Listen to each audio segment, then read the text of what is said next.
illustrer Saba, Ange de la mort, le premier tome, de Moira Young aux éditions Gallimard Jeunesse. C'est l'histoire de Saba, une jeune fille dont le frère jumeau est enlevé et dont le père est tué.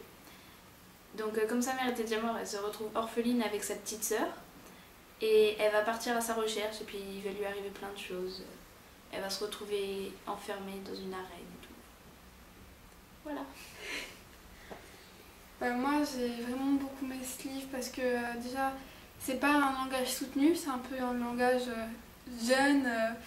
Par exemple, on m'appelle l'ange de la mort parce que j'ai jamais perdu un combat. C'est pas on m'appelle l'ange de la mort car je n'ai jamais perdu un combat. Ça c'est pour moi c'est soutenu et souvent j'aime bien, mais là justement ça me plaît beaucoup parce que c'est vraiment un peu familier, on ne dit pas souvent et j'ai jamais, normalement il n'y a pas le nœud et ça m'a beaucoup plu.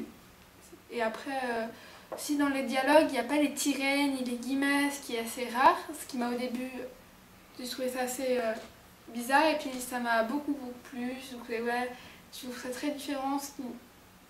Et puis ce qui m'a surtout attiré c'est le titre et la couverture qui est très belle.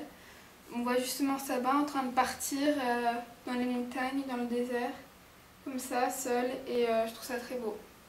Puis l'histoire, j'avais jamais vu ça, je trouvais ça très intéressant parce que c'est dans le futur. Et on voit ce qui reste de la terre, ce qu'on a laissé, nous, c'est du sable qui recouvre, et tout ce qui est des objets anciens, par exemple des jumelles, ils changent les mots et je trouve ça super. C'est vraiment un livre que j'ai vraiment adoré. Bah voilà, c'est hyper émouvant.